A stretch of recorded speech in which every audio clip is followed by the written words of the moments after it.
kailangan lang dito sa Falcons is ma-execute nila yung early game na maganda. Baksha is still a big threat. Pero ang Alea dito, if Falcons takes over the early game, they can take this game. Oo, lalong-lalo na yung lineup nila, especially the Zushin. Parang yun yung magiging challenge for Twisted Minds kung tumatagal yung mga team fights, especially sa mga first objectives ng larong to. I mean, from the looks of it, nakikita natin na there's an abundance of crowd control skills mula dito sa Team Falcons. But they also have to wait for some scaling na manggagaling dito kay Super Marco.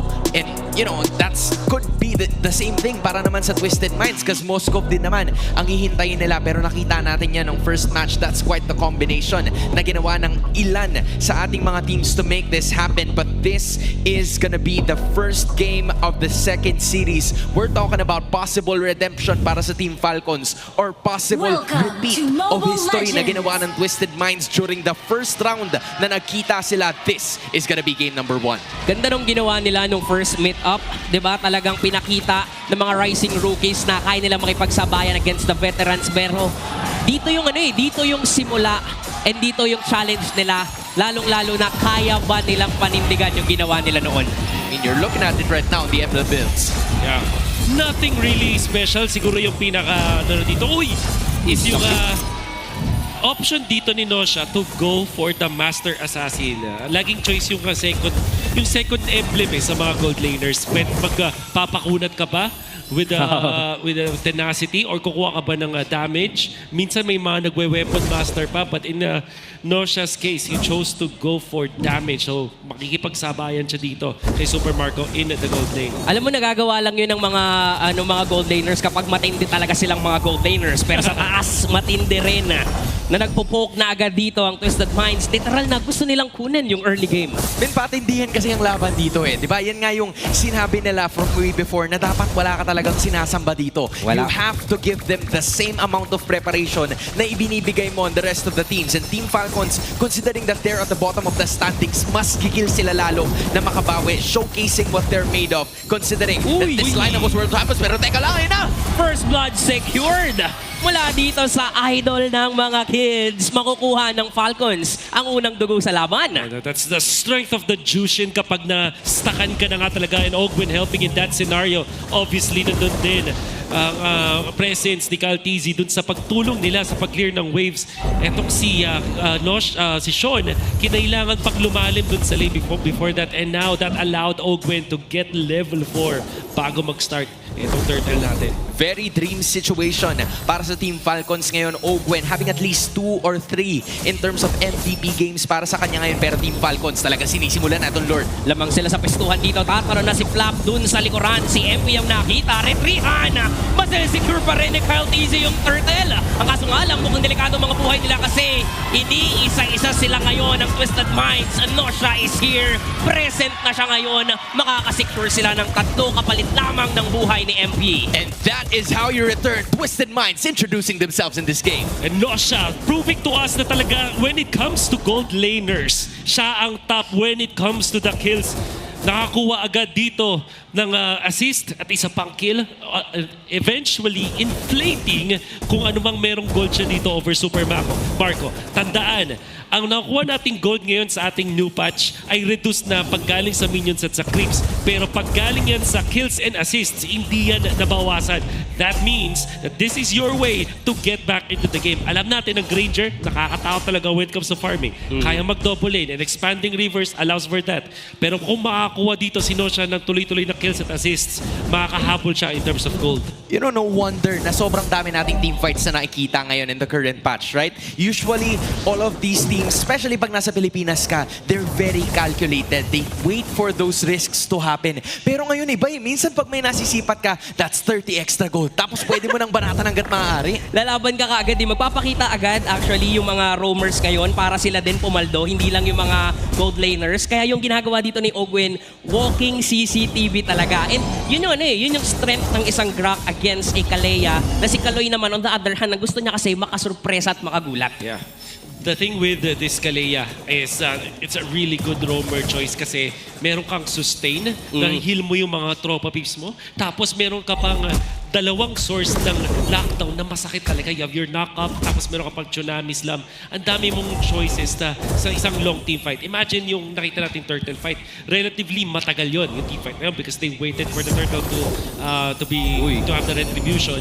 Pero dahil mahaba at madami kang choice na mga stunts, ang taas ng impact mo sa mga team fights. Both junglers also having some options para dikit pa rin yung ating gold lead, but the expanding rivers, the proc has already happened. Pero ito na yung pangalawang turtle. The fight is about to happen here. Si Kaloy ang pinopok dito. Tumalon na actually si Flap DC. Tapos nag-set up na si Ogwen at may counterplay. Mukhang ito na yung twist na inaasam ng Twisted Minds. Nandiyan na. Lilipat ba si Nosha? Mukhang hindi na muna. Ngayon pa lamang sa dadatay at pagka-counterplay na talaga dito ang Twisted Minds. Slow health na ang mga miyembro ng Falcons. Akala ko hindi na siya lilipat pero inantay lang pala yung perfect timing. Some teams kapag na-initiate na sila, they will back down. Sabay-sabay mag-out. But that's not the case for Twisted Minds. Kahit maunahan sila dito ng Falcons in the positioning around the turtle, nagtitiwala sila sa draft na meron sila at may tiwala sila na tatama yung mga spells nila. In that scenario, kahit nauna ang Falcons, Twisted Minds pa rin ang nanalo sa laban. Kumbaga, kung hindi nyo kami bibigyan ng pintuan, kung paglalakan nyo kami ng pinto, gigibayin na lang namin yung pader. The positioning was right there para sa Team Falcons, pero nabawi ng Twisted Minds yon just by getting at least a lot of damage. And now the goal difference brought to you by BPI showcases the advantage upon some of the members ng Twisted Minds dahil slowly but surely they're creeping up into the territory nitong Team Falcons. Para sa Twisted Minds, nakikita natin dito, no, literal na nakakapag-farm si Nosha at the same time, nakakasama siya sa team fights. Nakakatakot gumamit ng Moskov dito si Nosha. And right now, even si Sean, nagiging maganda yung mga positioning na sa mga team fights. Right from the start, I have to say, itong si Super Marco, he's quite, really leaning towards that lane position. It's been Nosha na hyperactive upon joining those team fights. And I think yun yung rason kaya ka magkakaroon talaga ng Moskov. You try to be involved as much as possible para dumikit ka dun sa gold advantage. Na-mention yung pwestuhan. At alam naman natin napakaganda ng mga pinapakita dito Twisted Minds sa pagbuo nila ng mga box. Whereas itong Team Falcons, for the longest time, ilang lingkod ang nasasabi sa mga keys to victory sa mga cast, yung pwesto ng side ng Falcons when it comes to their box, it's not looking good. Nakakakita tayo ng improvements dito, especially up against Rora kahapon. But they have to repeat that over again. Back-to-back turtle fights, namatay si Kyle TZ. Nung first turtle, nakakuha siya ng retribution before he went down. Turtle number 2, inuna siya ng Twisted Minds. Kailangan ayusin to ng Falcons, kundi -1 ng -1 ng -1 yan. Considering na yung Fredrin yung frontliner, usually it's okay But considering this early in the matchup, talaga makakahirapan dyan. At yun, nakuha pa rin ni Kyle TZ yung turtle. Pero mukhang ka-counterplay na naman dito ang Twisted Minds. Hindi tumama yung Spear of Destruction.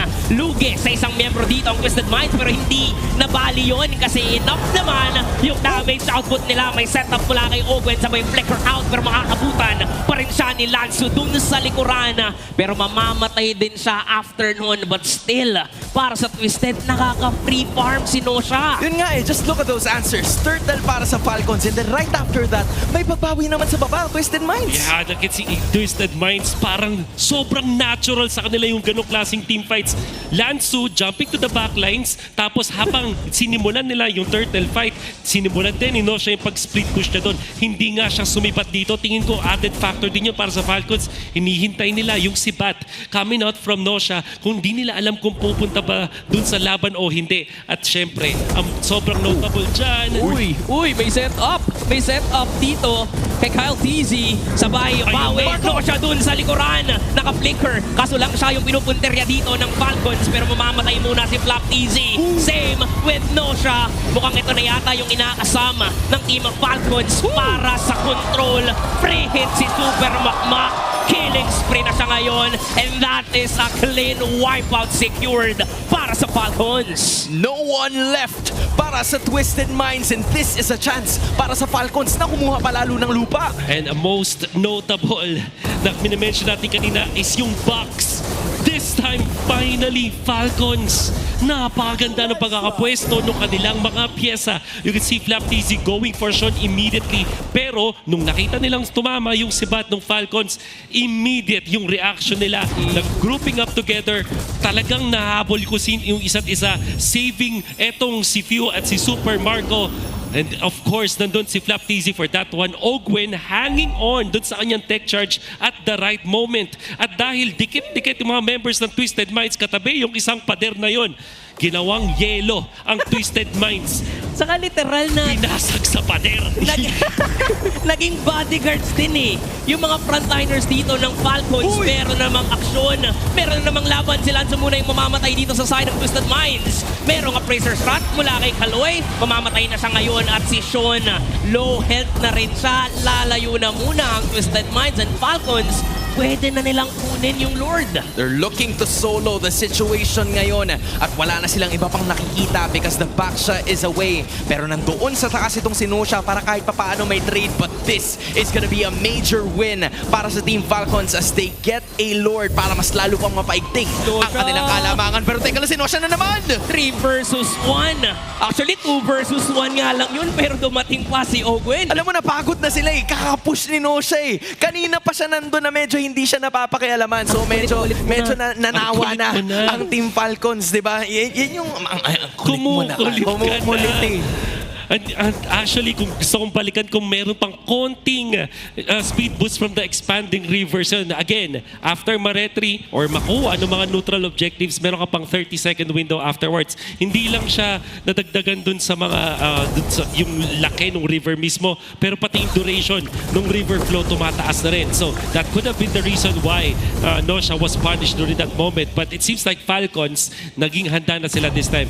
At titignan mo na ulit yung positioning. Ito yung pinaka-importante kapag utility jungler ang choice kung saan mo ilalagay yung mga heroes mo. That's very important. Now 5.2k gold lead for Falcons.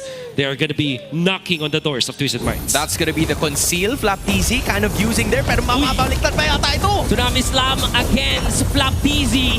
Ka-counterplay dito ang Twisted Minds. Kaso lang, enough yung tankiness na meron dito ang Falcons. Pero makakatalon si Lanzu sabay gamit ng Spear of Destruction ni Nosha. Mukhang sila naman yung mag-ahabol dito against Falcons. Free hit lang si Sean, free hit lang si Nosha. Pero hindi nila alam, free hit din si Super Makmak. Triple yung masesecure niya.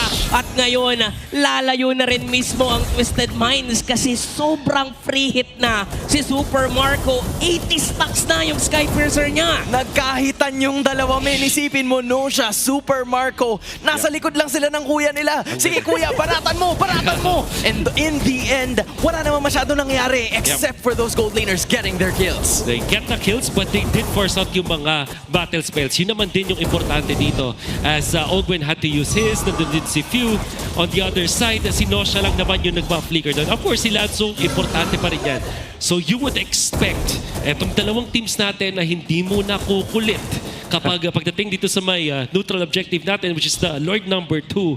Mukhang mag-farm lang muna because they don't have the important spells. I mean, that is already Super Marco reaching level 15, the first in this game. And I also have to say, based doon sa nakita natin kanina with the statistics, it's the XP laners, both Lanzu and Flap TZ, that's dealing the most damage considering na very team fight heavy talaga ang nakikita natin ngayon. Same could be said para sa damage taken. Lanzu's doing both ends of the bargain para sa Twisted Minds. Ganda nung ginagawa ni Lanzo actually to use the flicker para lang din makaabot dun sa backlines ng Falcons. But with the presence of the Purifies kasi na meron si Pew as well as Super Marco, hindi madali para sa Phobius na mabuhay ka kapag may Purify yung kalaban mo. And to be fair, hindi rin madali buhay ni Flap dito kasi dalawang target niya. Few, si Nosha, pati si Sean. Choose your poison eh, no? Man, isipin mo, minamadali na lang. Kalahati na to. MPL medyo aware, but they're gonna be resetting it quite quickly. All 5 members of Team Falcons are gonna be right here, pero may mahuli kaya. Bumangga na si MP the King at binaburst down siya dito ng Team Falcon. At si Flap TZ pa ang unang mamamatay kasi naka-free hit na si Sean. Hindi tumama yung Spear of Destruction pero si Super Marco dun sa gilid. Nakaka-free hit na naman. Dalawa ang masesecure niya. So this is gonna be a 2-for-2 trade. Wala pa munang lalamang. Lansu Kaloy for Flap TZ and Kyle TZ. No retribution para sa Team Falcons. So Twisted Minds, sense of urgency. Talagang minamadali naman ito. But no siya getting some damage. Quickly retreating. Balikan na naman tayo sa tabla. It's gonna be difficult for Falcons. Uy, si MP, naghanap siya dito ng pwedeng mapunggo, kaso lang may purify si Pew. Super Marco, create na naman dun sa gilid, hindi makapag-lord ang Twisted Minds. Hinaharangan sila ni Super Marco. Unfortunately para sa Falcons, okay na sana yung idea nila. Naunahan sila ng Twisted Minds though with that reaction. Ang ganda ng huli nila doon kay MP the King with a follow-up taunt. But Kaloy with that flicker, ang lakas talaga ng impact ng Kalea. And unfortunately para kay Ogwin, sumobra yung tech charge flicker niya. Wala siyang tinama ang pader. And that actually allowed Twisted Minds to technically win the team fight. Everything that they need dahil sa kanilang double marksman setup. Falcons really needs to take this. Level 14 si Cal TZ, pati si MP the King, pero mas Uy! Sumilip dun sa damuhan, pero may tatlong Falcons na nakabumper si Nosha against Super Magma. May Wind of Nature silang dalawa. Masesecure yung kill, pero kapalit din naman ng buhay niya. And si Kyle TZ ang makakasecure nun. Dalawang buhay pa ng Twisted Minds ang mapapasa kamay ng Falcons, pero hindi pa rin tapos. Ang Twisted Minds, gusto pa rin nilang baliktarin ang sitwasyon. Talagang mainit ang dalawang teams natin ngayon. And dalawa na naman. 2-2 na naman ang nawala. Pero this time, si Kaloy at Nosha naman, Marco at Few naman sa kabila. This is really showcasing to you the team fight prowess na meron ng dalawang teams natin ngayon. also showcasing yung strength ng mga gold laners natin. Nosha finding the right angle, hinanap na dyan si Super Marco at nakuha nga niya yung kill. Ang pinakamalaking bagay na nangyari doon is nabawasan yung stack ng Skyfisher ni Marco. Napapaligiran ka na, Sean. Naku, delikado ang buhay mo, Sean. Kasi dalawa yung atake sa'yo. Tinry nung tropa, rumisponde, kaso lang nag-miss, hindi tumama yung SOD. Sumali si boss. And that's gotta be a very important pick-off. Yung isang marksman ng Twisted Minds ang napatumba. That's their mid laner as well. Although walang tech charge na available para kay Ogwin, as of this moment, Falcons will feel confident. Kanina pa, mabilis maglakad itong mga to dahil sa ating expanding rivers. Mas ramdam mo na lalo itong si Super Marco because he's slowly dealing damage. Lalo na ngayon sa ating late game, pinapaligiran nila Ogwin para siguradong sa Team Falcons mapupunta ang susunod na Lord. Considering na pangalawang Lord pa lang to, tila ang tagal nilang pinaglabanan. But in the end, it's Team Falcons na may huling halakhak. All it took was that free pick-off doon kay Sean on this Kimi. Kanina pa ako nai-impress dito sa pwestuhan ni Sean kasi hindi siya nahaabot ni Flap. 0-4 and 15 ito si Flap TZ kahit tinatry niyang unahin dito yung ating Kimi dahil dun sa flicker at dahil sa magandang position ditong ni Sean. Uy, Tama. Nakita natin. 7 out of 10. serve. Pero dahil dun sa pick-off na yun, nakakuha ng Lord. Ogwin, Falcons. Nag-conceal si Ogwin dito. Pero wala lang, nag-conceal lang harap-harapan. sila para medyo malapit pero si MP ang napili nilang baratan ngayon. At makakatalon lang din naman kahit na merong padera. Pero yung Lord ay mapapatumba na dito ng Twisted Minds. Samantalang ang Falcons still giving pressure against Twisted Minds. Ang kaso lang wala pa silang mga minions. Mukhang meron pa dun sa baba. Marked safe ang middle lane inhibitor turret para sa kanila unless may gawin na agad sila Super Marco. But Flap TZ tatalo na naman, nandun na naman yung bravest fighter nila. Tumalon si Flap sabay tectonic charge ni Ogwin. Literal na delikado ang buhay ngayon ng Twisted Minds. Pero nandyan na rin naman si Nosha at si Sean para depensahan ang kanilang base.